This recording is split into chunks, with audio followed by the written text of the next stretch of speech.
கோயில் கும்பாபிஷேகம் நடக்குதுன்னா இல்லை நம்ம பங்கேற்க போகிறோமா அழைப்பு? இது யார் வேணாலும் பங்கேற்கலாம். அது அனைத்து இந்திய அண்ணா திராவிட முன்னேற்ற கழகம் மட்டுமில்லை, எந்த மதத்தை சேர்ந்தாலும் சரி, எந்த ஜாதியை சேர்ந்தாலும் சரி, யார் விருப்பப்பட்டாலும் அங்கே ராமர் கோயில் அந்த கும்பாபிஷேக விழாவில் கலந்து கொள்ளலாம். இப்போ ராமர் கோயில் திறப்பு இருக்கு இல்லையா சார், அதில் பங்கேற்பது அவர்களுடைய தனிப்பட்ட விருப்பம், அதை அரசியலாக பார்க்கக்கூடாது அப்படின்னு சொல்லிட்டு அதிமுக சொல்லியிருக்காங்க. அது அவங்களுடைய விருப்பம். அவங்க கரை சேவைக்கெல்லாம் ஆள்லாம் அனுப்பிச்சாங்க. கலைஞர் ஏற்கனவே சொன்னார், எங்களுக்கு நாங்கள் எந்த மதத்திற்கும் எந்த ஒரு நம்பிக்கைக்கும் எதிரானவங்க கிடையாது. அங்கே கோயில் வர்றது எங்களுக்கு பிரச்சனை கிடையாது. ஆனால் அங்கே இருக்கக்கூடிய அந்த மசூதியை இடிச்சிட்டு அங்கே கோயில் கட்டினது தான் எங்களுடைய எங்களுக்கு உடன்பாடு கிடையாது. நம்முடைய பொருளாளர் ஏற்கனவே சொல்லியிருக்கிறாங்க, ஆன்மீகத்தையும் அரசியலையும் ஒன்றாக்காதீங்கன்னு தான் சொல்கிறோம். இப்போ ஜல்லிக்கட்டை பொறுத்தவரை உங்களுக்கு தெரியும், உங்களுக்கு வீரத்தின் சின்னம் அது ஜல்லிக்கட்டுன்றது. இப்போ கூட நீங்கள் காளை மாடு கூட்டுவாங்க, நான் அடக்கி காட்டுறேன்னா அரசியலில் எத்தனை இது ஓடாத மாடுகள்லாம் இருக்குது, அதுக்கிட்ட நான் போகிறதில்லை. காளை மாடுகள் வந்தால் தான் நான் அடக்கிறது. நான் அதை வர சொல்லுங்க, நான் அடக்கிறேன். நான் அதை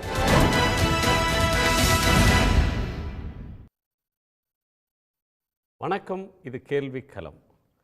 நாடாளுமன்ற தேர்தல் இன்னமும் சில மாதங்களில் நடக்க இருக்கக்கூடிய நேரத்தில் அரசியல் கட்சிகளுடைய நடவடிக்கைகள் அதை சுற்றி சுழலத் தொடங்கிவிட்டன. திமுக இளைஞரணி மாநாட்டை 2 நாட்கள் கழித்து சேலத்தில் நடத்துகிறது. பிரதமர் நரேந்திர மோடி அவர்கள் தென்னிந்தியாவிற்கு, குறிப்பாக தமிழ்நாட்டிற்கு மீண்டும் மீண்டும் சுற்றுப்பயணம் செய்யக்கூடியதை பார்க்கிறோம். ராமேஸ்வரம் வரை செல்லக்கூடிய ஒரு நிலை இருக்கிறது. ஆன்மீக உணர்வை அரசியலாக்கி மத வெறியை ஒன்றிய அரசு தூண்டுகிறது என்று தமிழ்நாட்டினுடைய முதலமைச்சர் திரு மு.க. ஸ்டாலின் அவர்கள் குற்றம் சாட்டியிருக்கிறார். மிக கடுமையான விமர்சனத்தை தாங்கிய அவருடைய அறிக்கை மாநில உரிமை பறிப்பு, அதிகார பறிப்பு, எப்போதும் இல்லாத அளவுக்கு ஆளுநர்கள் அரசியல்வாதிகளாக மாறி செயல்படக்கூடிய தன்மை, இதெல்லாம் அதிகார துஷ்பிரயோகம் என்று கடுமையாக சாடியிருக்கிறார். அஇஅதிமுக வலுவான கூட்டணியை அமைப்பதற்கு முயற்சித்து கொண்டிருக்கக்கூடிய நேரத்தில் பாரதிய ஜனதா கட்சி அதனுடைய மாநில தலைவர் திரு அண்ணாமலை அவர்களுக்கு முதலமைச்சர் ஆவதற்கான வாய்ப்பும் அவர் முன்னிறுத்தப்படலாம் என்கிற செய்தியும் அந்த தரப்பில் முன்வைக்கப்படும் நேரத்தில் அதிமுக சார்பில் திரு ஜெயக்குமார் பாஜகவை, திரு அண்ணாமலையை மறைமுகமாக சாடியிருக்கிறார். ஓடாத காளைகளோடு நாங்கள் மோதுவதில்லை என்று விமர்சித்திருக்கிறார். இப்போது இருக்கக்கூடிய சூழ்நிலையில் பல்வேறு வியூகங்களை முன்னெடுக்கக்கூடிய காட்சிகளை பார்க்கிறோம். திமுகவின் வியூகம், அதிமுகவினுடைய வியூகம், பிஜேபியினுடைய வியூகம். இந்த வியூகங்களில் எந்த வியூகம் முன்னெடுத்து செல்லப்போகிறது, முன்னேறி செல்லப் போகிறது என்பதுதான் இன்றைய விவாதத்தினுடைய முதற் பார்வை. முதற் பார்வையாக திரு கார்த்திகேயன் அவர்களிடமிருந்து தொடங்கணும். இந்த அமர்வுக்கு திமுகவினுடைய செய்தி தொடர்பாளர் திரு தமிழ்கா அமுதரசன் அவர்கள், பாரதிய ஜனதா கட்சியினுடைய செய்தி தொடர்பாளர் திரு அர்ஜுனமூர்த்தி அவர்கள், அரசியல் விமர்சகர் திரு ரவீந்திரன் துரைசாமி அவர்கள், வழக்கறிஞர் திரு மணிகண்டன் அவர்கள், உங்கள் அனைவரையும் வரவேற்கிறேன். திரு கார்த்திகேயன், உங்கள் முதற் பார்வையை தொடங்கணும். இல்லை, இப்போது நடக்கக்கூடிய சூழல் என்பது குறிப்பாக தமிழ்நாட்டை பொறுத்தவரை ஒரு பல முனை போட்டியாக பிரிந்திருக்கக்கூடிய ஒரு சூழலில் கூட்டணி கட்சிகள் எதுவும் இல்லாத ஒரு பாஜக தேசிய அளவில் இருக்கக்கூடிய இங்கே ஒரு அதே யுக்தியைத்தான் இங்கும் பயன்படுத்த முயற்சிக்கிறாங்க. குறிப்பாக மத ரீதியாக மக்களை பிளவுபடுத்தி இல்லை பொலரைஸ் செய்து இந்த பெரும்பான்மைவாதம் பேசி அதை பயன்படுத்தி மக்களிடம் ஓட்டு சேகரிக்கும் ஒரு யுக்தியை திரு மோடி தலைமையிலான பாஜக கையில் எடுக்குது தேசிய அளவில். அதன் எதிர்வினையாகத்தான் நம்ம 4 சங்கராச்சாரியார்களே கூட அந்த ராமர் கோயில் பிரதிஷ்டையில் பங்கேற்க முடியாது, அது மரபுகளுக்கு மீறி இருக்கிறது அப்படின்ற ஒரு கருத்தை வைத்திருக்கிறார்கள். இந்துத்துவாவை வலுவாக பேசக்கூடிய சிவசேனா கட்சி கூட ராமர் கோயில் விஷயத்தில், அயோத்தி விஷயத்தில் முனைப்போடு ரொம்ப ஆர்வத்தோடு களம் கண்ட சிவசேனாவில் கூட அது பாஜகவினுடைய அரசியல் ஆதாயத்திற்காக பயன்படுத்துகின்ற விழா. அதற்காக நாம் பின்பு கூட நாங்கள் சென்று கொள்வோம் உத்தவ் தாக்கரேவோட அயோத்தி கோயிலுக்கு, ஆனால் இப்பொழுது செல்ல மாட்டோம் என்று எல்லோரும், அதாவது இந்துத்துவா பேசக்கூடிய கட்சிகள் கூட இன்று அந்த நிகழ்வை புறக்கணிக்கிறாங்க. ஒரு பக்கம் இந்து மத தலைவர்கள் என்று இந்தியாவில் போற்றப்படுகிற 4 சங்கராச்சாரியர்கள், இந்துத்துவாவை கையில் இருந்து பிடிக்கக்கூடியவர்கள், அவர்களும் புறக்கணிக்கிறார்கள். மாறாக பாஜக சார்பாக குறிப்பாக பிரதமர் மோடி அவர்கள் இந்திய அளவில் வந்து எங்கெங்கெல்லாம் முக்கியமான திருத்தலங்கள் இருக்கோ இங்கே ராமநாதபுரத்திற்கும் வந்து ஸ்ரீரங்கத்துக்கும் வருகிறேன் என்று சொல்கிறார். 2 நாட்கள் அங்கே போக போகிறார். அதே போல் வடக்கில் இருக்கக்கூடிய கோயில்களுக்கு செல்கிறார். ராமருக்கான வந்து ஒரு இந்த அயோத்திக்காக வந்து சிறப்பு தபால் தலைகளை வெளியிடுறது, ராமர் குறித்த அந்த கதா காலட்சேபம் அதெல்லாம் கேட்க போகிறேன்னு சொல்லிட்டு, அப்புறம் லெப்பாக்ஷியில் இதே போல் ஒரு நிகழ்வு கூட அந்த கலாச்சார நிகழ்வுன்னு ராமர் சம்பந்ததுன்னு மொத்த நரேட்டிவ், அதாவது அரசியல் மையப்புள்ளியில் ஒரு நேரட்டிவ் வந்து பேசுபொருளாக அயோத்தி மற்றும் ராமரை வந்து கொண்டு போக வேண்டும். அதை வைத்தே வந்து வரக்கூடிய 2024 தேர்தலை வந்து நடத்தி செல்ல வேண்டும் அப்படின்ற அந்த ஒரு நோக்கத்தோடு பாஜகவும் அதனுடைய அமைச்சர்கள், கட்சியினுடைய நிர்வாகிகள், ஒரு சில கூட்டணி கட்சிகளும் அந்த முனைப்போடு வந்து செயல்படுறாங்க. மாறாக கார்த்திகேயன், அதாவது பிஜேபியை பொறுத்தவரையிலும் பிரதமரை பொறுத்தவரையிலும் ராமர் கோயில் விவகாரத்தை ஒரு அகில இந்திய அளவிலான ஒரு பிரச்சார களமாக மாற்றுகிறார்கள். தேர்தலுக்கான ஒரு பெரிய அணிதிரட்டலுக்கு ஒரு அரசியல் விழாவாக அது பயன்படுத்தப்படுகிறது அப்படின்றது எதிர்க்கட்சிகள் முன்வைக்கக்கூடிய ஒரு விமர்சனம். திரு சரத்பவார், திரு அரவிந்த் கெஜ்ரிவால் மாதிரியான ஆன்மீகத்தில் நாட்டம் கொண்டவர்கள் கூட இன்னும் அந்த கோயில் கட்டி முடிக்கப்படலை, ராமர் கோயில் போய் தரிசிப்பதற்கு யாருடைய அழைப்புதலும் எங்களுக்கு தேவையில்லை, 22ஆம் தேதிக்கு பிறகு எப்பயோ நாங்கள் வேண்டுமானாலும் போவோம்னு சொல்கிறத பார்க்குறோம். அந்த அணிதிரட்டல் ஒரு பகுதியாக தமிழ்நாட்டுக்கு திரு மோடி அவர்கள் ஸ்ரீரங்கத்துக்கு வர்றாரு, அதற்கடுத்து ராமநாதபுரத்துக்கு போகிறார், ராமேஸ்வரத்தில் தங்குகிறார். இதெல்லாம் ராமேஸ்வரத்தில் இதற்கு முன்னால் எந்த பிரதமராவது தங்கியிருப்பார்களா அப்படின்றது ஒரு ஆச்சரியமான ஒரு பாயிண்ட். இவ்வளவு முயற்சிகள் எடுக்கிறாங்க. அந்த முயற்சி என்பது தமிழ்நாட்டில் பிஜேபியினுடைய வாக்குகளை அதிகரிக்கிறதுக்கோ, கூட்டணியை வெற்றி பெறுறதுக்கோ, கூட்டணியை விரிவுபடுத்துறதுக்கோ பயன்படுமா அப்படின்றது ஒரு பாயிண்ட். தமிழ்நாட்டை பொறுத்தவரை அது எடுபடுமா அப்படின்னு. இரண்டாவது, பல முனை போட்டி அப்படின்னு சொல்கிறீங்க. அதில் எந்த அணிகள் இப்போ எந்த நிலையில் இருக்காங்கன்னு நினைக்கிறீங்க? இல்லை, இன்று நீங்கள் இது முதல் முறை இல்லை. இதுபோல் இந்துத்துவாவை முன்னிறுத்தி வந்து பாஜக, இது மோடி மட்டும் இல்லை, இதற்கு முன்பிருந்த தலைவர்கள் கூட தமிழ்நாட்டில் கலங்காண நினைப்பது அப்படின்றது முதல் முறை கிடையாது. அப்போது இதற்கு வந்து எந்த விதத்திலும் வந்து பெரிய அளவிற்கு தமிழ்நாட்டு மக்கள் பெரிய அளவுக்கு செவி சாய்த்தது கிடையாது, அவர்களுடைய இசைவு கிடைத்தது கிடையாது. அவர்கள் இது போன்ற மத அரசியலையும் மதத்தையும் ஆன்மீகத்தையும் வந்து உதயநிதி சொன்னது போல சரியாக பிரித்து பார்க்க தெரிந்தவர்கள் தான் தமிழ்நாட்டில் இருக்கக்கூடிய மக்கள். இதை பெரிய அளவிற்கு முன்னிறுத்தி பல பாஜக தலைவர்கள் தோல்வியுற்றிருக்கிறார்கள். அதனால் இதுலேயும் பெரிய அளவுக்கு வெற்றி கிட்டும்னு எனக்கு நம்பிக்கை இல்லை. மாறாக இன்று தமிழகத்தில் முக்கியமான பேசுபொருளாக இருக்கக்கூடியது வந்து என்னென்னா, இந்த பிரதமர் இந்தியாவிற்கு, அதாவது தமிழ்நாட்டிற்கு வெள்ளம் வந்ததற்கு அப்புறம் 2வது முறையாக வருகிறார். இதுவரை வெள்ளத்திற்கு நிதி ஒதுக்கப்படவில்லை. ஒன்றிய அரசின் சார்பாக NDRF, நேஷனல் டிசாஸ்டர் ரெஸ்பான்ஸ் ஃபண்டிலிருந்து இதுவரைக்கும் அலோகேஷன் வரல. மாறாக இன்று ஒரு எக்ஸ்ப்ளோசிவான ஒரு பெரிய கட்டுரை வந்து நிதின் சேத்தி என்ற பத்திரிகையாளர் ரிப்போர்ட்டர்ஸ் கலெக்டிவ்ல ஒரு பெரிய கட்டுரையை வெளியிட்டிருக்கார். அதாவது 2014 ஆட்சிக்கு வந்த உடனேயே பாஜகவினுடைய திரு மோடி அவர்களுடைய முதல் முழுமையான பட்ஜெட்டை வந்து தாக்கல் செய்வதற்கு முன்பாக அன்றிருந்த 13வது நிதிக்குழுவின் பரிந்துரையில் அப்பொழுதுதான் முதல் முறையாக 32%லிருந்து 42% மாநிலங்களுக்கு நிதி பகிர்வை வந்து ஒன்றிய அரசு கொடுக்க வேண்டும் வரி வருவாயிலிருந்து என்று முதல் முறையாக பரிந்துரை கொடுக்கப்பட்டது உயர்த்தி. அப்போ அந்த நிதியை சட்டத்திற்கு புறம்பாக அன்கான்ஸ்டிடியூஷனலாக பேக்டோர் நெகோசியேஷன், அன்றிருந்த நிதிக்குழுவினுடைய தலைவர் YV ரெட்டி அவர்களுடன் பேக்டோர் நெகோசியேஷன், சட்டத்திற்கு புறம்பாக நெகோசியேட் செய்து அதை குறைக்கும்படி ஒரு நெகோசியேஷனில் ஒரு பேரத்தில் ஈடுபட்டிருக்கிறார் பிரதமர் நேரடியாக என்று இன்று நிதி ஆயோக்கின் CEO-ஆக இருக்கக்கூடிய BVR சுப்பிரமணியன் அவர்கள் சமீபத்தில் நடந்த ஒரு கருத்தரங்கில் வெளிப்படையாக அது பேசி அது செய்தியாகவும் இன்று வந்திருக்கிறது. அது குறித்த கருத்தை வந்து அந்த ரிப்போர்ட்டர்ஸ் கலெக்டிவ் வந்து BV சுப்பிரமணியம் பிரதமருடைய அலுவலகத்தில் வந்து கேட்ட உடனேயே யூடியூபில் இருந்து அந்த காணொலி வந்து நீக்கப்படுகிறது, இல்லை பப்ளிக்கு அதுக்கு ஆக்சஸ் மறுக்கப்படுகிறது. அதனுடைய முக்கிய சாராம்சம் மாநிலங்களுக்கு கொடுக்கக்கூடிய நிதி பகிர்வை வந்து குறைக்க வேண்டும் என்று ஆட்சிக்கு வந்த உடனேயே அதற்கான நடவடிக்கைகளை வந்து பிரதமர் மோடி எடுத்திருக்கிறார்.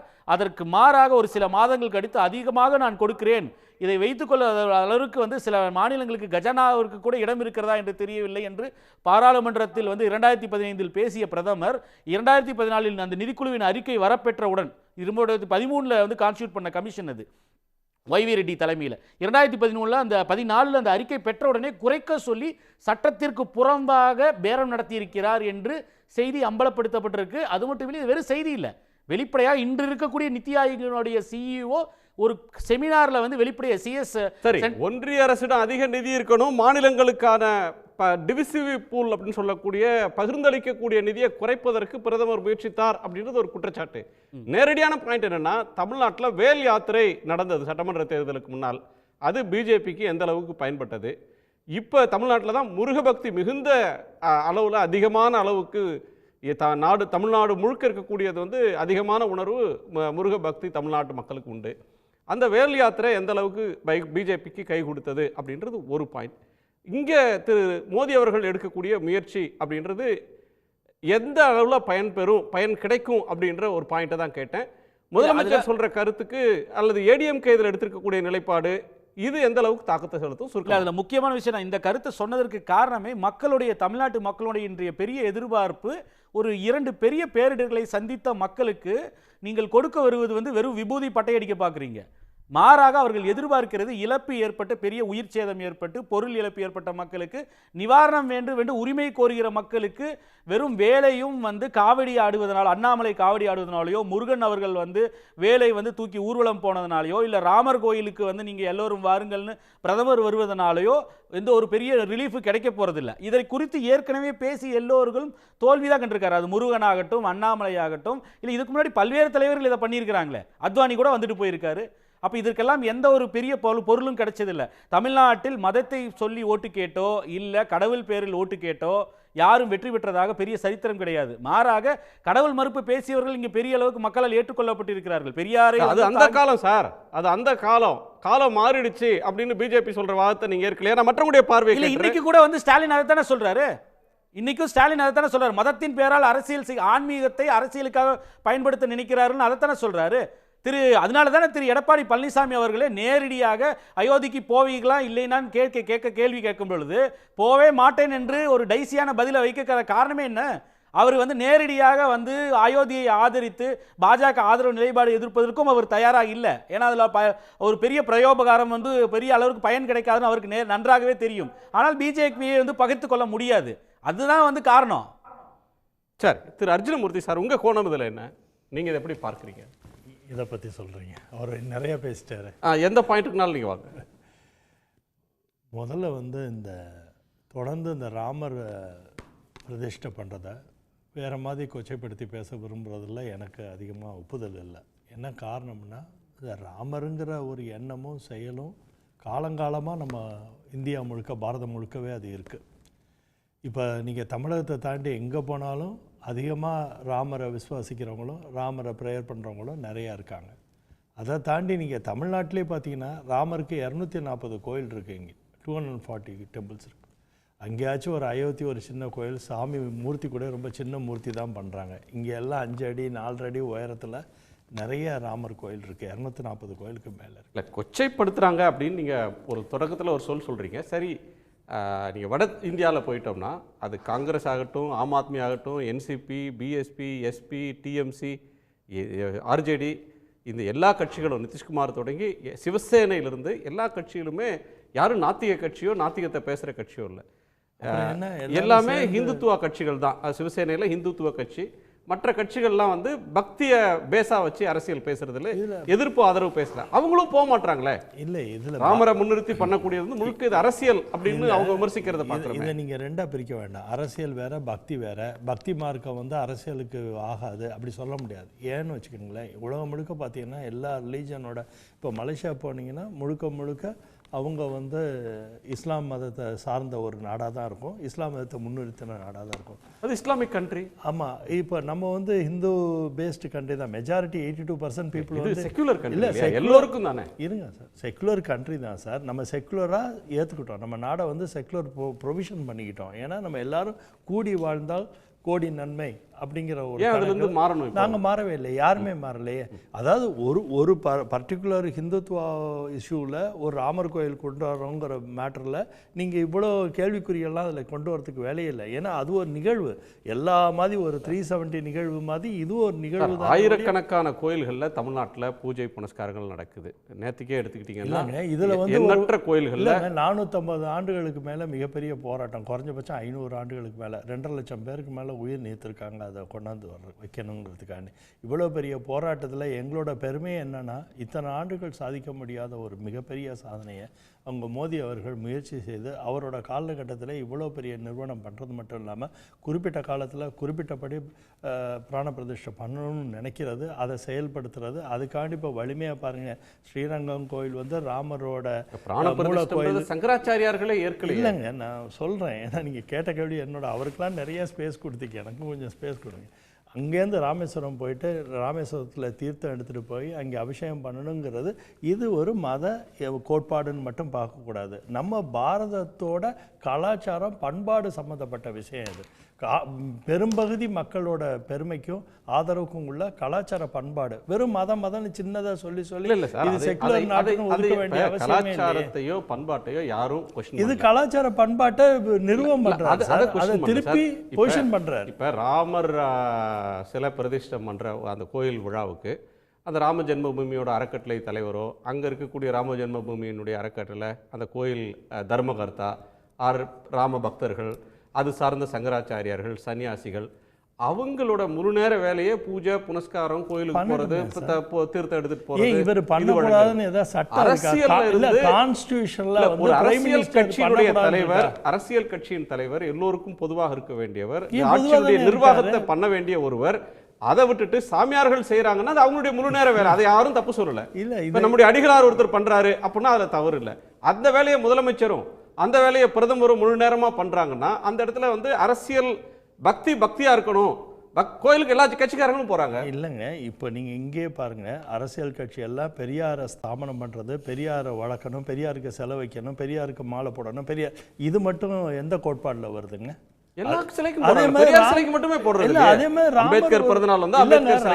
ஒரு கோட்பாடுங்க, ராமரும் ஒரு கோட்பாடு. நீங்க பெரியாரை எந்த அளவுக்கு விசுவாசம் பண்றீங்களோ அதே அளவுக்கு ராமர் விசுவாசிகள் இந்தியா முழுக்க பறந்து விரிஞ்சிருக்காங்க. அந்த விசுவாசத்தை நிலைநிறுத்துறதுல எந்த விதத்துல தப்புன்னு நீங்க நினைக்கிறீங்க? அது ஒரு விசுவாசம் தானே. பெருஞ்சனத்தோட விசுவாசத்தை ஆதரவு தந்து அதில் இவ்வளோ பெரிய போராட்டத்துக்கு அப்புறம் நடந்த மிகப்பெரிய வெற்றியாக கருதி அந்த வெற்றியை செயல்படுத்துறதுக்கு முதன்மையான ஒரு பிரைம் மினிஸ்டர் வந்து கலந்து அதை பிரதிஷ்டை பண்ணணுங்கிற ஆர்வத்தில் ஏதாச்சும் குறை இருக்கா? G20 பண்ணால் பிரதமர் பண்ணலாம், ஆனால் ராமர் கோயில் பிரதமர் பண்ணக்கூடாது. அதில் என்ன சார் G20 கவர்னன்ஸ் இல்லை சார், G20 கவர்னன்ஸ் ஒரு ஸ்டேட் ஹெட் போறது.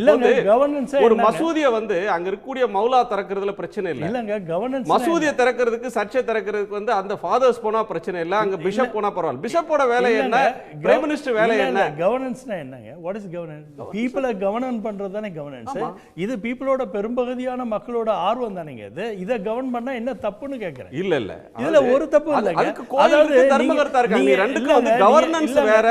நீங்க இங்கிலீஷ்காரன் பிரைவேட் பக்தி பிலீஃப்ன்றது வேற, இல்ல மற்றவங்களுடைய கருத்து இல்ல. இங்கிலீஷ்காரனோட கருத்தோட நீங்க இன்னும் பயணம் பண்றதுனால தான் உங்களுக்கு இதெல்லாம் வித்தியாசமா தெரியுது. நான் இந்தியன், நான் 25 வருஷமா இந்தியா இப்படி தான் இருந்திருக்கு. இங்கிலீஷ்காரனை எடிட் பண்ணிட்டு பாருங்க, இதெல்லாம் வந்து தமிழ் இந்தியாவை சார்ந்தது, பெரும்பகுதி தமிழகத்தை சார்ந்த உணர்வுகள் தான் இது. இது பாரதத்துக்கு மட்டும் இல்ல, தமிழ் உணர்வுகளே இது அதிகம். ஏன்னா இல்லாட்டி 60,000 கோபுரம் இருக்காது அந்த காலத்துல. மன்னர்கள் ஜனநாயகம் அரும்பாத காலத்துல மன்னர்கள் வந்து கோயில் கட்டினதும் ராஜாவுக்கு ஊர் தானே இது. அது சரி, இன்னைக்கு நடக்கிறது மன்னராட்சி. ஏன் தப்பு இல்லையே? இன்னைக்கு நடக்கிறது மன்னராட்சி இல்ல, மக்களாட்சி. மக்களாட்சியில இந்த தத்துவம் ஏன் நிராகரிக்கணும்னு நான் கேட்கிறேன். ஒரு நொடி திரு கார்த்திகேயன். இல்லை, உத்தரப்பிரதேசத்தில் ஒரு மருத்துவமனைக்குள்ள, அரசு மருத்துவமனையில் தன்னுடைய நோய்வாய்ப்பட்டிருக்கிற ஒரு மகனுக்காக ஒரு இஸ்லாமிய தாய் வந்து ஒரு ஓரத்தில் தொழுகை செய்ததற்காக அவர்கள் மீது வழக்கு தொடுக்கப்படுது. நீங்கள் பொது இடத்துல அவரை வந்து விரைவில் நலம் பெறன்றதுக்காக தொழுகை செய்ததுக்காக வழக்கு பதியப்படுது, அவர்களுக்கு மீது நடவடிக்கை எடுக்கப்படுது. இல்லை, ஒரு ஊர்வலம் போனப்போ யாரோ ஒருத்தர் கல்லெறிந்து விட்டார்கள், அவர் மீது ஒருத்தர் மீது குற்றச்சாட்டு வந்ததற்காகவே சிறுபான்மையினர்களுடைய இல்லம் வந்து எந்த விசாரணையும் இல்லாமல் இடிக்கப்படுது. அதற்கப்புறம் புனையப்பட்ட வழக்குன்னு அதற்கு எதிராக வந்து வழக்கு தொடுக்கிறார். ஹைகோர்ட் ஆர்டரில் அவர் பெயிலில் வெளியில் வர்றாரு. அப்போது அதெல்லாம் ஒருவர் தொழுவதற்கு கூட வந்து உரிமை கிடையாது, வழக்கு தொடுக்க முடியும் தன்னுடைய மகன் கியூர் ஆவதற்காக அப்படின்றதுக்காக வந்து வழக்கு தொடுக்க முடியும்னா, வெளிப்படையாக ஒரு மதம் சார்ந்து அரசியலமைப்பு சட்டத்தில் இருக்கக்கூடிய மத சார்பின்மைக்கு எதிராக ஒரு பிரதமராக இருக்கக்கூடியவர் வந்து செயல்படும் பொழுது அப்போ அவர் கான்ஸ்டியூஷனல் ஓத்தை மீறாரு இல்லையா? அதைத்தானே கேள்வி கேட்குறோம். இதில் எங்கே வந்து வெள்ளைக்காரர்கள் இல்லை ஆங்கிலேயர்கள்ன்றதில் வரதே இல்லையே. அரசியலமைப்பு சட்டத்தை தான் வந்து இந்த நாட்டை வழிநடத்தக்கூடிய ஒரே டாக்குமெண்ட் அது தானே, அதன்படி தானே நடக்கணும். அதெல்லாம் மதசார்பின்மை தானே கோட்பாடு.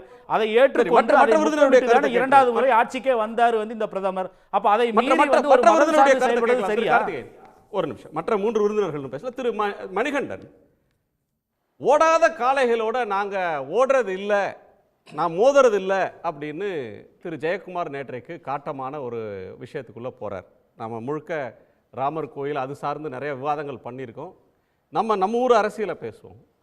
ஒரு மும்முனை போட்டி இங்கே வந்து பிஜேபி தலைமையில் நாடாளுமன்ற தேர்தலுக்கு மட்டும் இல்லை, சட்டமன்ற தேர்தலுக்கு முதலமைச்சர் வேட்பாளராக பிஜேபியோட மாநில தலைவரை முன்னிறுத்தி பொங்கல் விழாக்களில் பேசக்கூடிய கருத்துக்கள் எல்லாம் பார்க்குறோம்.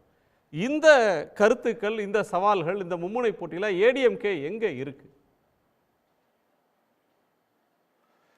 சன் நியூஸ் நேயர்களுக்கு வணக்கம். குணா, அதுக்கு முன்னாடி சுருக்கமாக இதில் உள்ள என்னுடைய சில கருத்துக்கள் 2 பேர் பேசுகிறதுக்கான மாற்று கருத்துக்களை சொல்லிவிட்டு நீங்கள் கேட்ட கேள்விக்கு நான் வர்றேன். அதாவது ராமர் எந்த காலேஜில் இன்ஜினியரிங் படித்தார் அப்படின்னு கலைஞர் கேட்டதெல்லாம் நீங்கள் கேள்விப்பட்ட விஷயந்தான். ஆதிசங்கருங்கிற எம்பி நெத்தியில் பொட்டு வச்சப்போ என்னப்பா ரத்தம் வருதா அப்படின்னு கேட்டார். அந்தியூர் செல்வராஜ் அப்படிங்கிற ஒரு அமைச்சர் வந்து தீ மிதிச்சப்போ வந்து காட்டு மிராண்டித்தரன்னு சொல்லி தன்னை ஒரு நாத்திகனாக கலைஞர் எப்படி தன்னை வெளிப்படுத்திக்கிறதுக்கு கிடைத்த வாய்ப்புகளை எல்லாம் பயன்படுத்தி கொண்டாரோ அந்த மாதிரி இன்னைக்கு இருக்கிற பிரதமர் வந்து தான் ஒரு இந்து மத பற்றாளன் அப்படின்னு அவர் அதை காமிக்கிறத வெளிப்படுத்துறாரு. எப்படி ஒரு நாத்திகவாதிக்கு தன்னை வெளிப்படுத்தி கொள்ள நாட்டில் உரிமை இருக்குதோ அதே மாதிரி நான் ஒரு இந்து மத பற்றாளன் அப்படின்னு இப்போ இருக்கிற பிரதமர். ஏன்னா அவங்களுடைய தேர்தல் அறிக்கையிலேயே அவங்க கட்சி ஆரம்பிக்கப்பட்ட 1982, அதாவது ஜனசங்கமாக இருந்து ஜனதாயி பாரதிய ஜனதான அந்த கட்சியோட அடிப்படையே 370 நீக்குவோம், ராமர் கோயில் கட்டுவோம், அதே மாதிரி பார்த்தீங்கன்னா CCCன்னு சொல்கிற காமன் சிவில் கோடை கொண்டு வருவோன்னு அவங்க அடிப்படையாக ஒவ்வொரு தேர்தல்லையும் அவங்க சொல்லி ஓட்டு வாங்கி வளர்ந்த கட்சி அப்படிங்கிறதுனால அதில் அவங்க அதிகப்படியான உரிமை எடுத்துக்கிறாங்கன்னு நினைக்கிறேன். பூரி சங்கராச்சாரியார் ஒருத்தர் தான் அதற்கு ஏதோ ஒரு மாற்று கருத்தை தெரிவித்தார ஒழிய மற்ற சங்கராச்சாரியார்கள் தெரிவித்த மாதிரி எந்த பத்திரிகையிலையும் வரல. நான் ஒரு உதாரணத்துக்கு சொல்கிறேன் குணா, நம்ம தமிழ்நாட்டுக்கே இன்னைக்கு ரொம்ப ஒரு அடையாளமாக இருக்கக்கூடிய 133 அடி திருவள்ளுவர் சிலையை நாம் நிறுவனப்ப கலைஞர் எப்படி அது மேலே அதீதமான ஒரு பற்றுதல் போய் தினமும் அந்த இடத்துல தன்னுடைய உடம்பு முடியலனா கூட அந்த சிலை எப்படி வடிக்கிறாங்க, அதில் திருத்தங்கள் சொல்கிறது அப்படியெல்லாம் போய் பார்த்தாரோ, தலைமைச் செயலகம் கட்டுறப்ப எப்படி கலைஞர் அதீத உரிமை எடுத்துகிட்டு போய் அந்த தலைமைச் செயலகத்தை தினமும் பக்கத்து, ஏன்னா தலைமைச் செயலகத்தை இன்ஜினியர் தான் கட்ட போகிறாரு, கலைஞராக போய் கட்டினாரு. ஆனால் அது தன்னுடைய ஆட்சியில் வர்றப்ப அது எந்த குறைபாடுகளும் இல்லாமல் மிக நல்ல முறையில் வரணும். ராமர் கோயில் நீங்க சொல்றது நல்ல உதாரணம். அதுலதான் பிரச்சனை இருக்கு. ராமர் கோயில் வந்து அரசாங்க சொத்து இல்ல, ராமர் கோயில் தனியார் ட்ரஸ்ட். அது தனியார் ட்ரஸ்ட் கட்டுற ஒரு கோயில். அதுக்கு வந்து யார் வேண்டுமானாலும் பங்களிக்கலாம். திருவள்ளுவர் சிலை வந்து அரசாங்கத்தின் செலவில் கட்டிய ஒரு சிலை, முதலமைச்சர் செய்த ஒரு அரசின் விழாவா தான் அது நடந்தது. இது வந்து அரசு விழாவா? அயோத்தியில் நடக்கிறது அரசாங்கத்தோட விழாவா? தலைமைச் செயலகம் வந்து மக்கள் வரிப்பணத்துல அரசாங்கத்தின் செலவுல பிடபிள்யூ கட்டின பில்டிங். அதை வந்து முதலமைச்சர் பார்க்காம யார் பார்ப்பாங்க? இல்ல அதத்தாங்க அதற்கும் ஒரு பிரைவேட் ட்ரஸ்ட் கட்டுற ஒரு கோயிலுக்கு வித்தியாசம் இல்லையா? இது ரெண்டும் ஒப்பிடுறது சரியா? இல்ல அது நீங்க இந்த கேள்வியை வைப்பீங்கன்னு தான் நான் ஆரம்பத்திலேயே சொன்னேன். தன்னை ஒரு நாத்திகவாதியாக இந்து மத வெறுப்பாளராக காட்டுறதுக்கு கலைஞர் எப்பப்பெல்லாம் வாய்ப்பு கிடைச்சதை பயன்படுத்திக்கிட்டாரோ அந்த மாதிரி தன்னை ஒரு இந்துத்துவவாதியாக காட்டுறதுக்கு அவர் கிடைக்கிற வாய்ப்பெல்லாம் பயன்படுத்துறாருன்னு நான் சொல்றேன். அதுக்கு தான் நான் ஆரம்பத்திலேயே அந்த பதில் சொன்னேங்க. அதிமுகவை பொறுத்த மட்டும் நீங்க ஒரு கேள்வி கேட்டீங்க, ராம் லல்லாவும் வேணும் அல்லாவும் வேணும் அப்படிங்கிறது தான் அதிமுகவுடைய நிலைப்பாடு. ஒரு விஷயத்தை நானே எடுத்து கொடுக்குறேன். அம்மா அவர்கள் வந்து அயோத்தியில் ராமர் கோயில் கட்டாம எங்க ஆப்கானிஸ்தான்லயா கட்ட முடியும் அப்படின்லாம் கேட்டவங்க.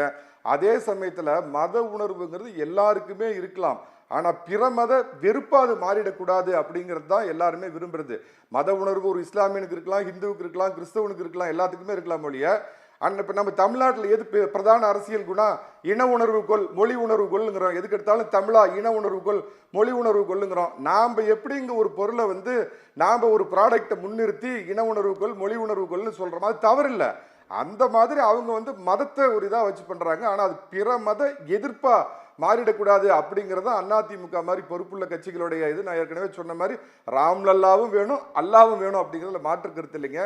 நீங்கள் கேட்ட பிஜேபி இதை வருவோம். தமிழ்நாட்டில் பார்த்தீங்க அப்படின்னு சொன்னால் சட்டமன்ற தேர்தலாகட்டும், பாராளுமன்ற தேர்தலாகட்டும், ஹெட் டு ஹெட் அப்படிங்கிறது கடந்த 50 ஆண்டு காலமாக திமுகவிற்கும் அதிமுகவிற்கும் தான் இருக்குது. அதிமுகவில் பல பிரச்சனைகள் ஏற்பட்டு இன்னைக்கு அது திரு எடப்பாடி பழனிசாமி தன்னுடைய ஏகோபித்த தலைவராக அதை அடையாளம் கண்டிருக்கிறப்ப கூட இன்னைக்கு யாருக்கு இங்கே போட்டி அப்படின்னு பார்த்தீங்கன்னா அது பாராளுமன்றமாகட்டும் சட்டமன்றமாகட்டும் 2 பேர்த்துக்கு தான் போட்டி. தன்னுடைய வளர்ச்சி என்ன தெரியாது, உயரம் என்ன தெரியாது, வாங்கின வாக்கு சதவீதம் என்னன்னு தெரியாது, எதுவுமே தெரியாத ஃபேஸ்புக்கு ட்விட்டரு இந்த மாதிரி இதில் பெரிய அளவில் ஒரு அரசியல் பண்ணிட்டு இருக்கிற அண்ணாமலையுடைய வளர்ச்சி என்னன்னே தெரியாமல் அவரோட நாங்கள் எதுக்கு மோத போகிறோம், அவர் எங்களுக்கு ஒரு போட்டியே இல்லை அப்படின்னு திரு ஜெயக்குமார் நான் சொன்னதில் உடன்படுறேன். தமிழ்நாட்டில் கட்சி ஆரம்பித்த ஒவ்வொருத்தரும் அந்த காலத்தில் 89 பார்த்தீங்கன்னா மூப்பனாரை முன்னிறுத்தி தமிழ்நாடு காங்கிரஸ் கமிட்டி பிரதமராக்குவோன்னு கேட்டாங்க. அதுக்கு பின்னாடி வந்த வைகோவும் தான் பிரதமராகுன்னு சொன்னார்.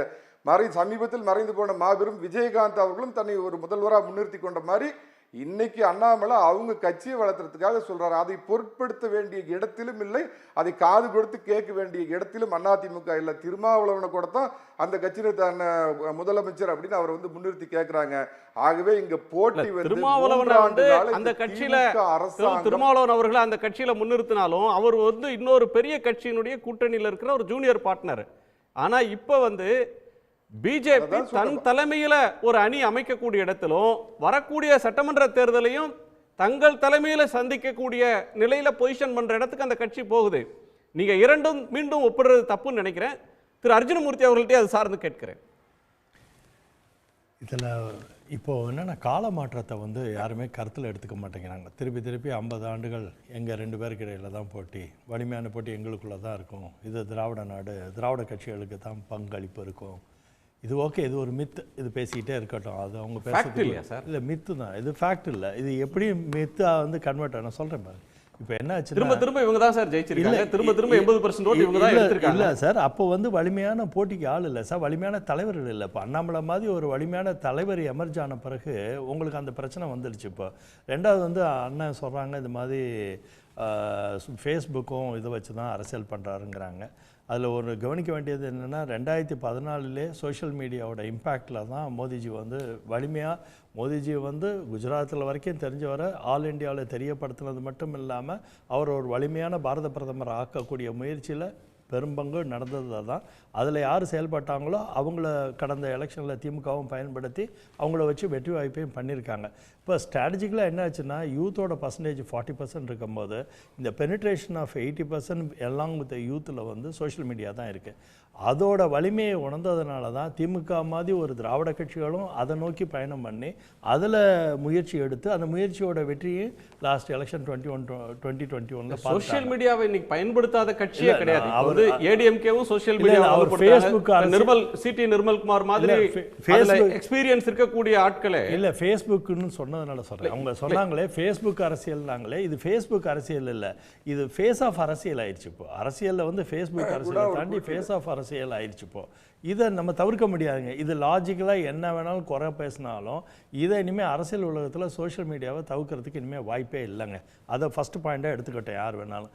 ரெண்டாவது இவங்க மாநில தலைவர் அண்ணாமலை அவர்களோட வளர்ச்சியும் அவர் சரியான களத்தில் இருந்து அவரால் முதலமைச்சர் ஆக முடியாதுங்கிற பேச்சு இப்போ ரொம்ப 2024 எலெக்ஷனை போகிறோம். எண்மண் எண்மக்கள் யாத்திரையில் இருக்கிற ஏகப்பட்ட எழுச்சிகளை நாங்கள் ஒரு ஊர்லேயும் பார்க்குறோம். ஒவ்வொரு இடத்துலையுமே பீப்புள் காமன் பீப்புள் ஜாயின்ட் ஆகிறது பார்க்குறோம். அதை தவிர அவர் எந்த லேடிஸ் காலேஜுக்கு போனாலும் எந்த காலேஜுக்கு போய் பேசினாலும் அவர் மேலே இருக்கிற ஈர்ப்பும் எழுச்சியும் ஜாஸ்தியாக இருக்குது. ஒரு எக்ஸாம்பிள் சொல்கிறேன். அவர் 3 லட்சம் 2 பாயிண்ட் சொல்கிறார். ஒரு நிமிஷம் சார், 2 முக்கியமான பாயிண்ட் வைக்கிறார். அது ஃபேஸ்புக் அரசியல் இல்லை, ஒரு நல்ல ஃபேஸ், ஒரு கிரெடிபிளான ஃபேஸ் கிடைச்சிருக்கு, அதை முன்னிறுத்தி பிஜேபி அரசியல் செய்கிறது அப்படின்னு சொல்றாரு. கால மாற்றத்தை உணராம இன்னமும் 50 வருஷமா திராவிட கட்சிகளுக்கிடையே தான் போட்டி அப்படின்னு சொல்ற ஒரு மாயையிலிருந்து நீங்க பேசுறீங்க அப்படின்னு சொல்றாரு. குணா, இதுக்கு சமீபத்திய உதாரணம், ஒரு வருடத்துக்கு முந்தின உதாரணம் உங்களுக்கு சொல்றேன். ஈரோடு இடைத்தேர்தலில் பெரிய பண சுனாமியை எதிர்த்து அதிமுக தோல்வியுற்றாலும் அதிமுக தான் ஒன்று சொல்லுவாங்கள்ல, யானைப்படுத்தாலும் குதிரை மட்டம் அப்படின்னு சொல்ற அளவுக்கு தன்னுடைய வாக்கு வங்கி குறைஞ்சிருந்தாலும் 25% வாக்கு வங்கி அங்கே வாங்கி தன்னை நிரூபிச்சிருக்குது அதிமுக. அந்த மாதிரி சமீபத்தில் பாஜக எங்கேயாவது தன்னுடைய வாக்கு வங்கியை நிரூபிச்சிருக்குதா? உள்ளாட்சி தேர்தல் 5% வாங்கணும் அப்படின்னு அவங்க சொன்னாங்களே, என்னுடைய நினைவு சரியாதுன்னா 2006 நடந்த உள்ளாட்சி தேர்தலில் சிபி ராதாகிருஷ்ணன் அந்த கட்சியுடைய மாநில தலைவராக இருந்தப்ப இவங்க வாங்கின வாக்கு சதவீதம் 3.7% வாங்கினாங்க. அதே வாக்கு சதவீதத்தை தான் அண்ணாமலை வந்ததுக்கு அப்புறமும் பல கோடிகளை செலவழித்து வாங்கினப்ப வளர்ச்சி எங்கே, உங்களுடைய வாக்கு சதவீதம் எங்கே, தமிழகத்தில் எத்தனை பூத் அமைச்சிருக்கிறீங்க, எத்தனை ஊரில் உங்கள் கிளை இருக்குது அப்படிங்கிற அடிப்படையோடு தான் இந்த கேள்வியை கேட்குறேன். அதனால் இந்த வெங்கல கடையில் யானை பூந்தா சத்தம் பெருசாக இருக்குன்னு சொல்கிற மாதிரி அண்ணாமலை வந்ததுக்கு அப்புறம் சத்தம் பெரிதாக இருக்குது. இது முதல் காரணம். ரெண்டாவது, அவங்க வளர்ந்துக்கிட்டு வர்ற கட்சிங்கிறது நாம் ஏற்றுக்கிறேன், அதை மறுக்கல. ஆனால் இரண்டாவது இடத்துக்கு எந்த கட்சி இருக்குதோ அதுக்கும் உங்களுக்குமான இடைவெளியே இன்னும் ஏணியளவு தூரம் இருக்குது. அதை விட்டுட்டு அவங்க ஏதோ தனக்கும் திமுகவுக்கும் தான் போட்டி, அதிமுக எங்களுக்கு களத்திலேயே இல்லை அப்படின்னு ஒரு மாய கற்பனையான தோற்றத்தை இங்கே அவங்க இது பண்ணுறாங்க. அதைத்தான் நான் வந்து சாடுறேன். அந்த அளவுக்கு அவங்க இன்னும் வளரல, வளர்ந்துக்கிட்டு இருக்காங்கிறத நான் ஏற்றுக்கிறேன். சரி, இன்னும் 2 விருந்தினர்கள் பேசல, அடுத்து திருப்பி வந்துடுறேன். அமுதரசன், அதாவது இவ்வளோ நேரம் பேசினாங்க. இதில் இந்த தமிழ்நாட்டில் இருந்து அப்படியே அயோத்தி வரைக்கும் போகலான்னு நினைக்கிறேன். இங்கே அண்ணாமலையினுடைய வளர்ச்சி அது வந்து பூம் அப்படின்னு எல்லாம் இருக்குது, ரொம்ப வளர்ந்து வருதுன்னு அதிமுக சார்பாக பேசுகிறவர் கூட பேசுகிறாரு. உள்ளபடியே மித்து எது அப்படின்னு சொன்னால் இங்கே தமிழ்நாட்டில் பாஜக வளர்ந்து வருகிறது, அண்ணாமலை வலிமையான தலைவர் அப்படின்னு சொல்கிறது தான். இப்போ இந்த ஈரோடு இடைத்தேர்தல் குறிப்பிட்டு காட்டு வலிமையான தலைவர் வளர்கிறதா இல்லையா அப்படின்றதுக்கு வந்து பெர்செப்ஷன்ல ஒவ்வொருத்தரும் பெர்செப்ஷன்ல இருந்து பேசுறாங்க. ஒரு கட்சி வளர்ந்ததா, அந்த கட்சி வென்றதா, அந்த தலைவருக்கு மவுஸ் இருக்கா அப்படின்றதுக்கு ஒரே களம் தேர்தல் களம் தான். அதை வச்சு தான் சொல்ல வரேன். ஏன்னா இந்த நாடாளுமன்ற சட்டமன்ற தேர்தல், கடந்த சட்டமன்ற தேர்தல் தமிழ்நாட்டில் முடிஞ்ச 2021க்கு அப்புறம் பாஜக என்ன சொன்னுச்சு அப்படின்னு சொன்னா, நாங்க தான் மிகப்பெரிய கட்சி, எங்களை விட அதிமுகலாம் ஓரமா போங்க, நாங்க தான் பெரிய கட்சி, நாங்க தான் வந்து வலிமையான தமிழ்நாட்டில் திமுகவுக்கு எதிர்க்கட்சியாக தெரியுமா, நாங்க தான் அப்படின்னு சொல்லி பேசினாங்க. இன்னும் ஒருபடி மேலே போய் சட்டமன்றத்திலிருந்து பாஜகவினுடைய சட்டமன்ற உறுப்பினர்கள் வெளியில வந்து அதிமுகவினுடைய சட்டமன்ற உறுப்பினர்களை மிக மலிவான வார்த்தைகள் எல்லாம் விமர்சித்து பேசினாங்க. அப்பவும் பாஜகவினர் என்ன சொன்னாங்க, எல்லாம் ரொம்ப மார் தட்டிக்கிட்டு பாருங்க, மிகப்பெரிய விஸ்வரூபம் எடுத்து நிற்குது பாஜக, பாருங்க இனிமே மோடிக்கு 56 இன்ச்சுனா இங்க 126 இன்ச்சு, யாரும் எதுக்கவே முடியாது, அந்த அளவுக்கு ஒரு ஆளை கொண்டு வந்துட்டோம் அப்படின்னு சொல்லி பேசிட்டு இருந்தாங்க. அந்த நேரம் பார்த்து இடைத்தேர்தல் வந்துச்சு. ஐயா வாங்க தேர்தலில் நிற்க அப்படின்னா, அண்ணா நீங்கள் போங்கண்ணா எங்ககிட்ட, நாங்கள் என்ன எதிர்கட்சியா, நீங்கள் தான் எதிர்கட்சி, நீங்கள் போங்க அப்படின்னு சொல்லி நிற்கிறதுக்கு ஆள் இல்லாமல் ஒரு தமிழ்நாட்டிலே இல்லாமல் பக்கத்து மாநிலத்துக்கு ஓடி போன வரலாறெல்லாம் நம்ம பார்த்தோம். ஆக ஒரு சாதாரண ஒரு இடைத்தேர்தலையே சந்திக்க முடியாம தான் இன்னைக்கும் போய் நின்னாங்க. இடைத்தேர்தல் ஒரு அளவுகோல் ஆகும். இடைத்தேர்தலில் கூட நிற்க முடியலையே, நீங்க நின்று நீங்க அதில் ஜெயிக்கிறீங்க, தோக்குறீங்க, வாக்கு வித்தியாசம் வந்திருக்குது, அதை நீங்க அளவுகோலா அப்ப கேட்குறீங்க அப்படின்னா நியாயம். நிற்பதற்கே அவர்களுக்கு தைரியம் இல்லை. அது ஒரு பக்கம் இருக்கட்டும். இன்றைக்கு வரைக்கும் தமிழ்நாட்டில் பாஜக செய்யக்கூடிய அரசியல் என்ன? உலக அரசியல் வரலாற்றில் நடைபயணம் சென்ற நாட்களை விட லீவு விட்ட நாட்கள் மிக அதிகங்கிற வகையில் இவர் வந்து மிக நீண்ட நெடிய வரலாறா நடைபயணம் போயிட்டு இருக்கிறாரு.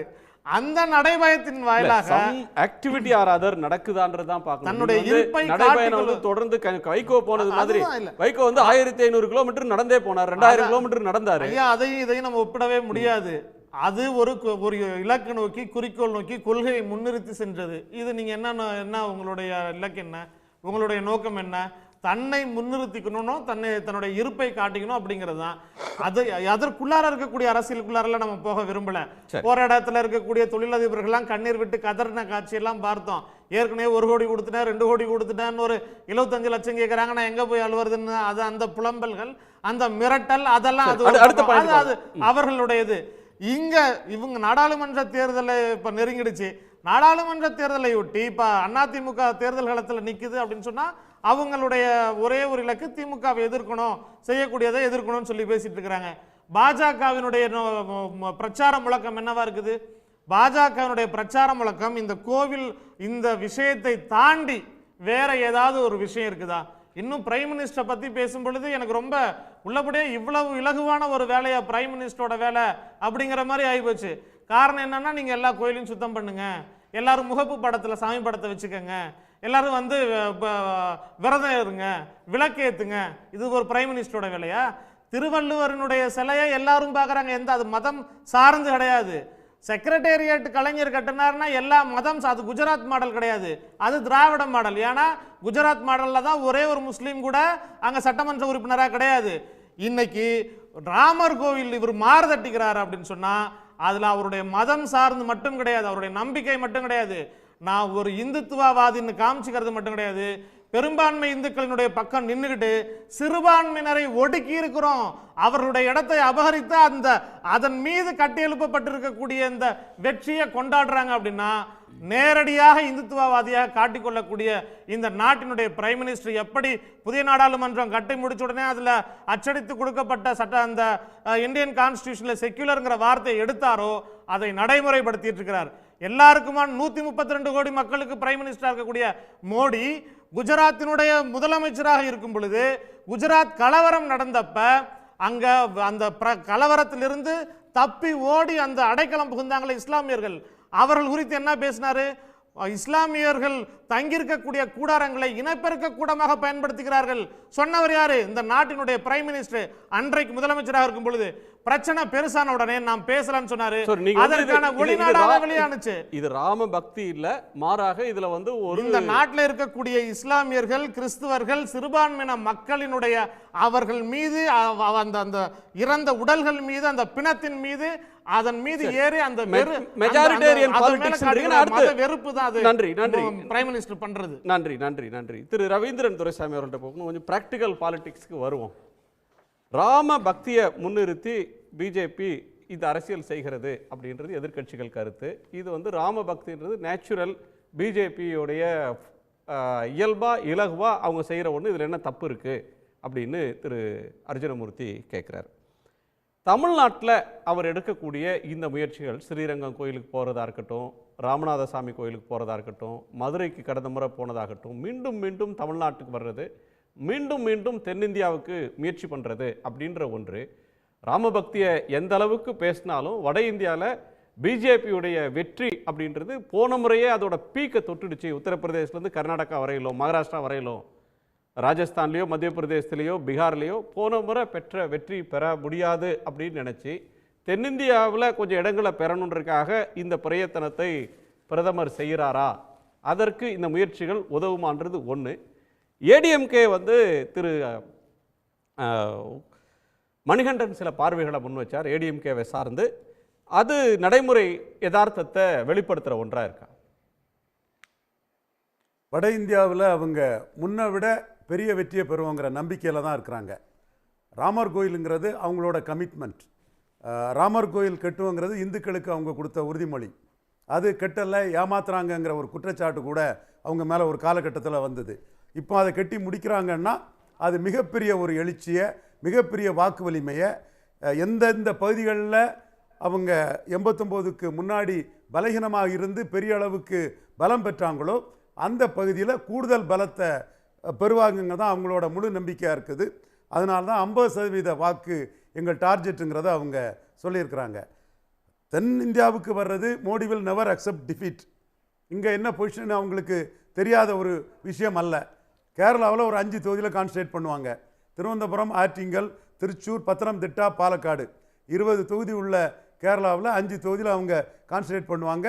அதுக்கு அடுத்த கட்டத்தை பொறுத்தவரை காங்கிரஸ் பலகீனப்பட்டு கம்யூனிஸ்ட் கொஞ்சம் பெட்டரானா பரவாயில்லங்கிறதான் அவங்க வீகமாக இருக்க முடியும்.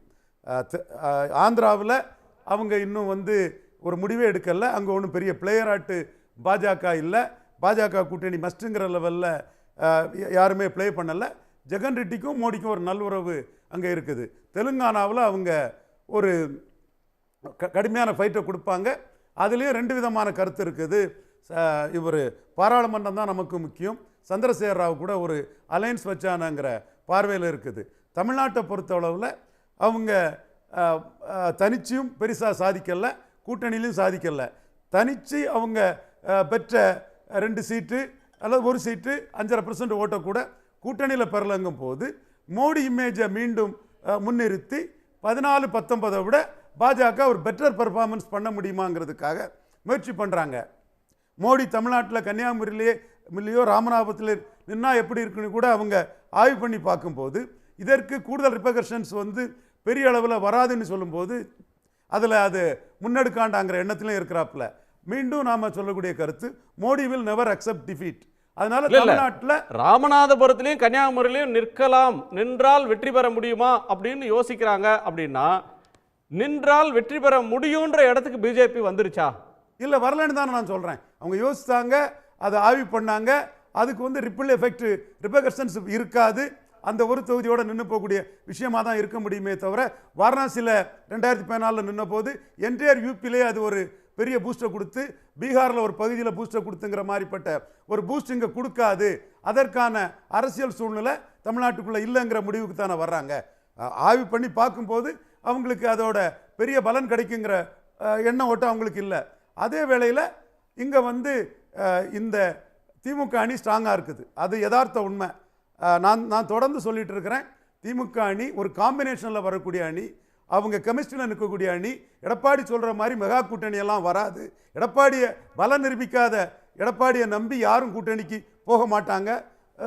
தம்பி ஜெயலலிதா இன்னும் நாள் இருக்குது, தேர்தல் நேரத்தில் கூட மாற்றம் வரும்னு சொல்லலாம், அது அவர் உரிமை. நான் வராதுங்கிறதுல உறுதியாக இருக்கிறேன். இதுவரை நம்ம கருத்து அதில் தெளிவாக இருக்குது. திமுக கூட்டணியில் வந்து இருக்கவங்கெல்லாம் வின்னு இருக்கிறாங்க, அதுவும் ஒரு கெமிஸ்ட்ரியோட ஒரு காம்பினேஷனோட இருக்காங்கும் போது அது ஒரு பெரிய அணியாக இருக்குங்கிறது தெளிவான ஒரு உண்மை. அதற்கு எதிராக தோத்த அணி சிதறி இருக்குது, பிளவுபட்டிருக்குது. ஒரு தேர்தலுக்கு உருவாகிற ஒரு கூட்டணி, அந்த நேரத்தில் முடிவாகக்கூடிய மேலெழும்பக்கூடிய பிரச்சனைகள், அப்போ வரக்கூடிய உணர்வு, அது வந்து ஒரு அணியுடைய பலத்தை வந்து பெருக்கிறதும் குறைக்கிறதும் நடக்கும். இந்த தேர்தல் அப்படின்றது வட இந்தியாவில் ராமரை மையப்படுத்தி நடக்கும் அப்படின்னு எடுத்துக்கிட்டோம்னா, ராம பக்தி அப்படின்ற ஒன்றை கொழுந்து விட்டு எரிய செய்து அந்த பக்தி வெளிச்சத்தில் இந்த தேர்தல் நடத்துகிறாங்க அப்படின்னு எடுத்துக்கிட்டோம்னா, வேறு பிரச்சனைகள் பெரிதுபடுத்தப்படாமல் இந்த ஒரு பிரச்சனையை முன்வைச்சு மட்டும் தேர்தல் நடந்துருமா? இல்லை, நடக்காது. இது மேஜர் இஷ்யூவாட்டு அவங்க சொன்னாலும் they know Hindu conscious is coupled with cost conscious.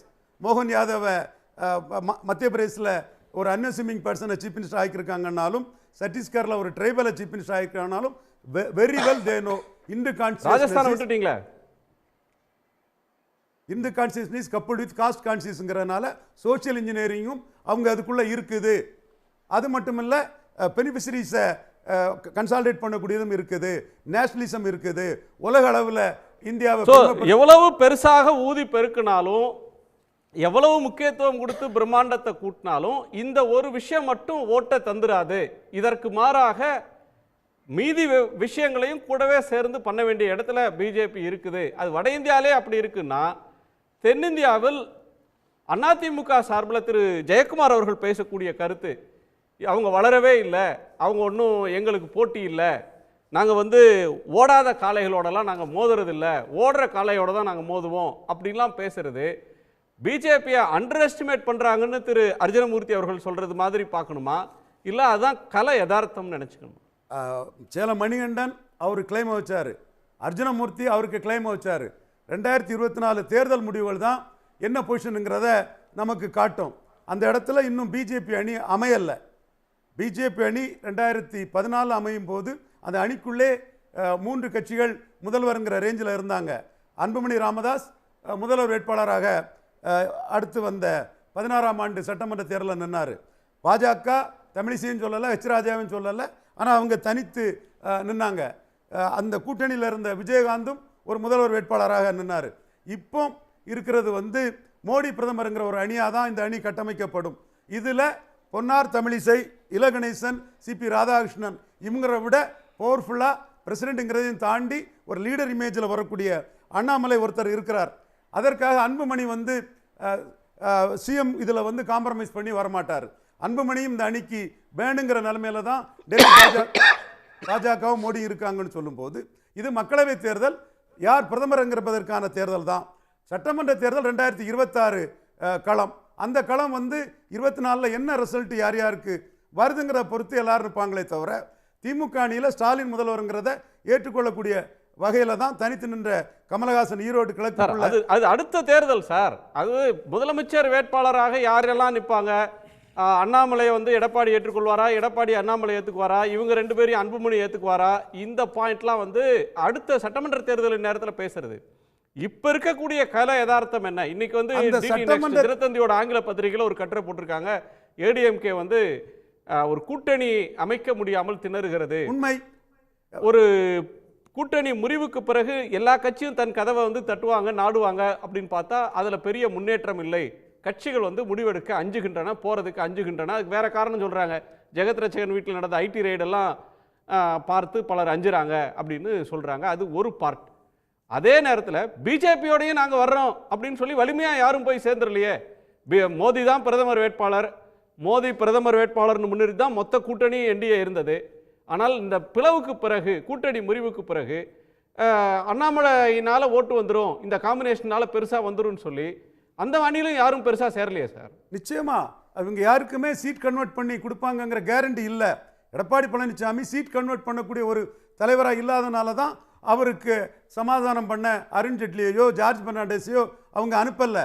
அது மட்டும் இல்லை, மற்ற கட்சிகளும் OPS இரட்டை தலைமையாக இருந்த 2 பேர் இரட்டைலையில் கையெழுத்து போட்ட பிறகு, OPS விலகின பிறகு EPSக்கு பலம் நிரூபிக்காத வர தமிழக அளவில் அவரை யாரும் ஒரு ஒரு பழைய அதிமுக போல்சாட்டு எடுத்துக்கொள்ள தயாரா இல்லை. பலம் நிரூபிக்கலன்னா ஒரு தேர்தல் நடந்தால் தான் நிரூபிப்பாங்க. இடைத்தேர்தல் வந்து ஒரு பலத்தோடைய முழுமையான அடையாளம் அப்படின்னு சொல்ல முடியாது. ஆனால் இன்னைக்கு இருக்கிற தேதியில் திமுகவுக்கு அடுத்த மிகப்பெரிய கட்சி அப்படின்னா அதிமுக தான். அதிமுகவில் எல்லோராலும் அல்லது பெரும்பான்மையாரால் ஏற்றுக்கொள்ளப்பட்ட தலைவர் எடப்பாடி பழனிசாமி தான். ஸோ திமுக வேண்டாம் அப்படின்னு முடிவு பண்ணாலும் பிஜேபி கூட்டணி விலகினதுனாலையும் அதிமுகவோட ஓட்டு வங்கி வளர்ந்துருக்காதா? அவங்களால வந்து ஒரு ஃபார்மிடபிள் ஃபோர்ஸா ஒரு தேர்தலை சந்திக்க முடியாதா என்ன? அப்படி சகோதரர் மணிகண்டன் தான் ஒரு 6 மாசமா பேசிட்டு இருக்கிறாரு. நான் சொன்னேன், மணிகண்டன் கருத்தை எந்த பிளேயரும் ஏற்றுக்க மாட்டாங்க. எடப்பாடி ஜெயக்குமார் கருத்தை பிளேயர்ஸ் ஏற்றுக்கிட மாட்டாங்க. லாப நஷ்டம் பார்க்கக்கூடிய முடிவெடுக்கக்கூடிய கட்சிகள் ஏற்றுக்க மாட்டாங்க. பாஜக ஏற்றுக்காது, பாமக ஏற்றுக்காது, திமுக கூட்டணியில் பலனடையக்கூடிய கட்சிகள் ஏற்றுக்க மாட்டாங்க, யாரும் ஏற்றுக்க மாட்டாங்க. நாம் தமிழர் சீமான் கூட ஜெயலலிதா கலைஞர் இருக்கும்போது 1% வாக்கெடுத்தவர் எடப்பாடியை பலகீனப்படுத்தி பன்னீர்செல்வத்தையும் சேர்த்து தான் 6-7 போன பிறகு மீண்டும் பலகீனப்படுத்த முடியும்னு தான் நம்புவாரு. கூட்டணி வைக்க மாட்டாரு. நாம் தமிழர் எடுக்கிற ஓட்டெல்லாம் வந்து அதிமுக ஓட்டுன்ற அசம்ஷனுக்கு நீங்க வர்றீங்க. டேட்டா அதைத்தான் சொல்லுது. ஜெயலலிதா அம்மையார் 40% ஓட்டு எடுத்த பிறகு எடப்பாடி பன்னீர்செல்வம் தான் குறைஞ்சிருக்காங்க. ஸோ சீமான் எடுத்திருக்க ஓட்டு 1ல இருந்து அவர் ஜெயலலிதா உயிரோடு இருக்கும்போது 1% எடுத்தவர். ஒரு நொடி மணிகண்டன் குறுக்கிடுறாரு. ஒரு நொடி சார். அவர் ரவீந்திரன் சார் வந்து அவர் ஒரு சில கணக்குகளை போட்டு அவர் பிடிவாதமாக அவருடைய கருத்து சொல்லிட்டு இருக்காரு. கூட்டணியை பொறுத்த மட்டும் அதிமுக ஒரு மிகப்பெரிய கூட்டணி எதிர்பார்க்குது. அந்த கூட்டணி வந்தால் உன்னோடு, வராவிட்டால் நீ இல்லாமல். என்ன வந்தா உன்னோடு, வராவிட்டால் தனி என்றது வந்து வேற வழி இல்லாம சொல்றது சார். வராவிட்டா என்ன பண்ண முடியும்? தேர்தலில் போட்டியிடலன்னா சொல்ல முடியும். ஒரு கட்சி வரலன்னாலும் போட்டியிடத்தான் செய்யும். ஆனா ஏன் வரமாட்டாங்க? எங்கள் தலைமையில் அணி அமைப்புன்னு சொல்றீங்க. கூட்டணி முறிந்து 3 மாசத்துக்கு மேல ஆகுது. பெரிதாக அசைவுகள் இல்லை. பிரேமலதா வந்து அதிமுக பக்கம் சாய போறாரா? அன்புமணி அதிமுக பக்கம் சாய போகிறாரா? அல்லது கூட்டணியில் இருக்கிற மற்றவர்கள் அதிமுகவோட வந்து அதிமுக கட்சி ஆபீஸ்ல வந்து நிற்கிறார்களா அப்படின்னா இல்லையே. அதுதானே பாயிண்டிங்க சார். அறிவாலயத்தில் பழம் நழுவி பாலில் விழுந்தது போல அப்படின்னு காத்துக்கிட்டு இருந்த கலைஞருக்கு கடைசி நேரத்தில் அவர் அந்த பக்கம் போகாம இதை பாய்ஸ் கார்டனை நோக்கி விஜயகாந்த் வந்தார். அதெல்லாம் நான் அரசியல் விமர்சகர் ரவீந்திரன் துரைசாமி மாதிரி சீனியர் எடப்பாடி நம்பி வர மாட்டாங்க. எடப்பாடி தமிழக பலம் நிரூபிக்கல.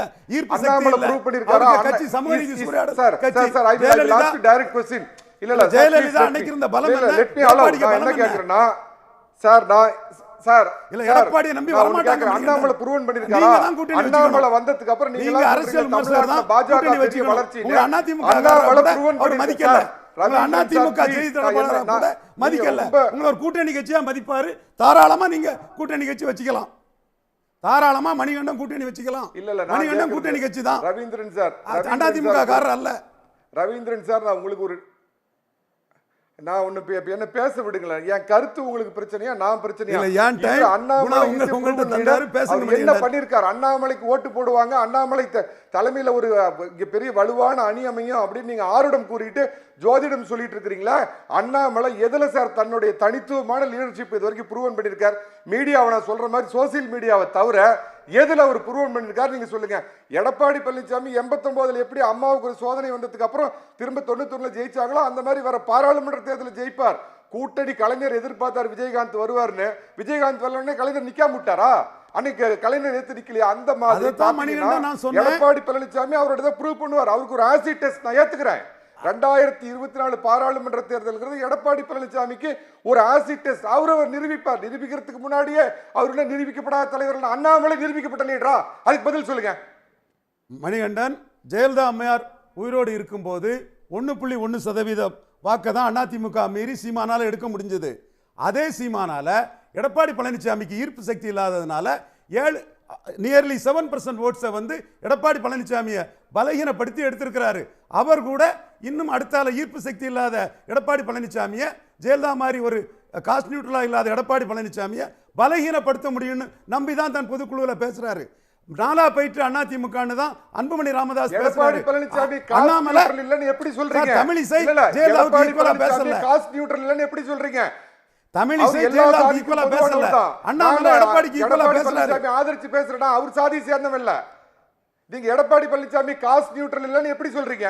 காஸ்ட் நியூட்ரல் இல்லைங்கிறது உண்மை. 2024 ஏரியா வைஸ் அனாலிசிஸ் நாம பண்ணுவோம். மணிகண்டன் அது நிரூபணம் ஆகும். காஸ்ட் நியூட்ரல் இல்ல. ஜாதி வலைத்தளத்துல போகாதீங்க sir. Jayalalithaa cost neutral.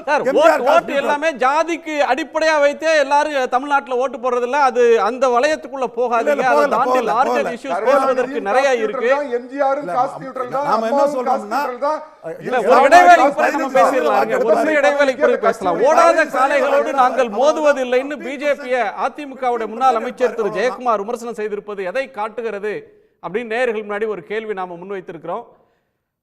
X வலைதளத்தில் வந்த பதிவில் கல யதார்த்தம் அப்படின்னு 35% நேயர்கள், தேர்தல் நேர பேச்சு அப்படின்னு 32% நேயர்கள், அண்ணாமலை மீதான கோபத்தில் இப்படி பேசுகிறாரு அப்படின்னு 33% நேயர்கள் கருத்து தெரிவிச்சிருக்காங்க. அந்த நேயர்களுக்கு நன்றி. திரு அர்ஜுனமூர்த்தி, உங்கள் நிறைவு பாருங்கள்.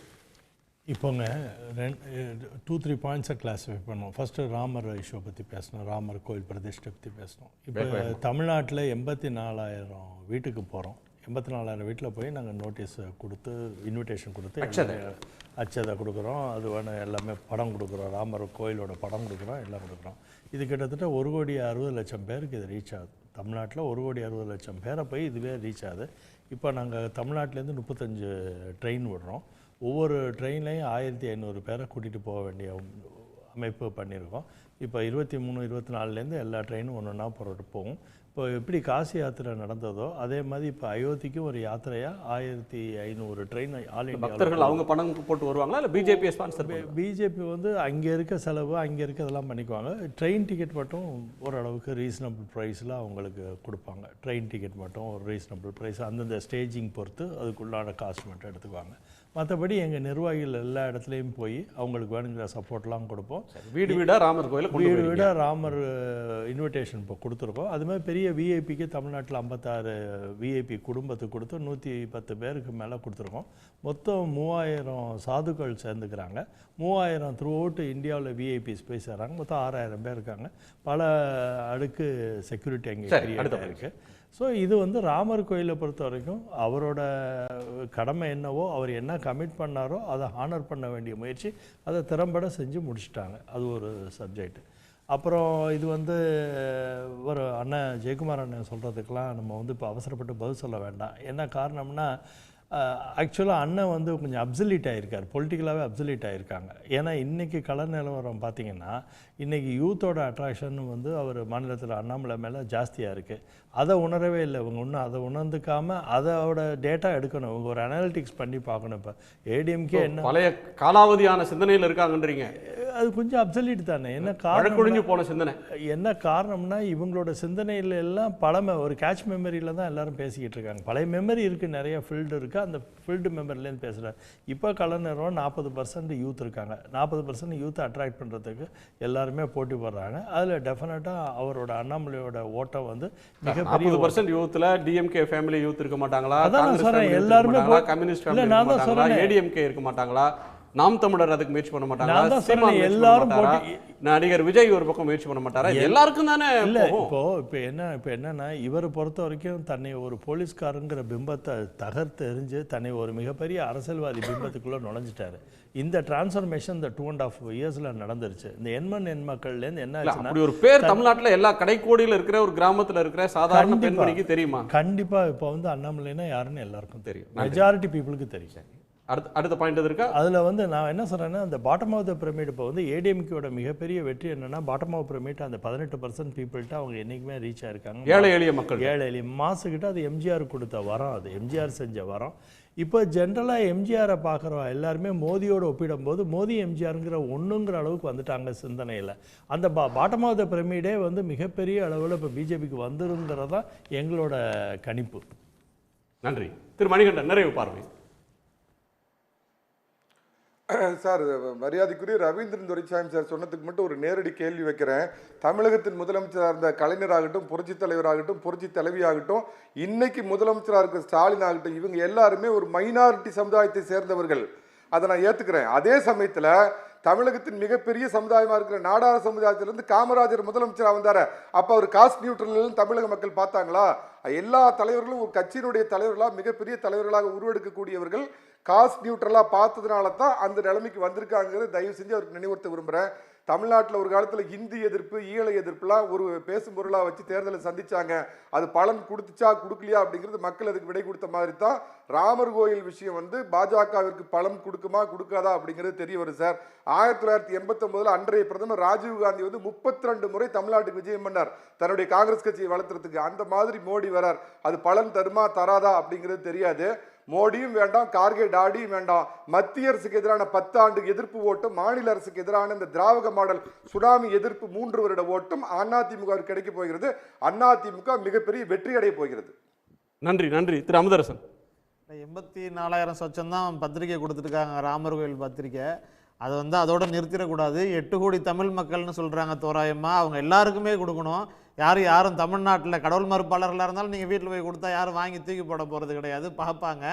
அதனால் எங்களுக்கு இன்னொரு டூரிஸ்ட் ஸ்பாட்டு கிடச்சிருக்குதுன்னு அது போயிட்டு வருவாங்க. பரவாயில்ல, மோடிக்கு பெரிய மனசு. கொரோனா காலத்தில் கூட ரயிலுக்கு காசு கேட்டவர் இப்போ ஒரு சலுகை விலையில் அங்கே கூட்டு போகிறாருங்கிறது ரொம்ப மகிழ்ச்சி.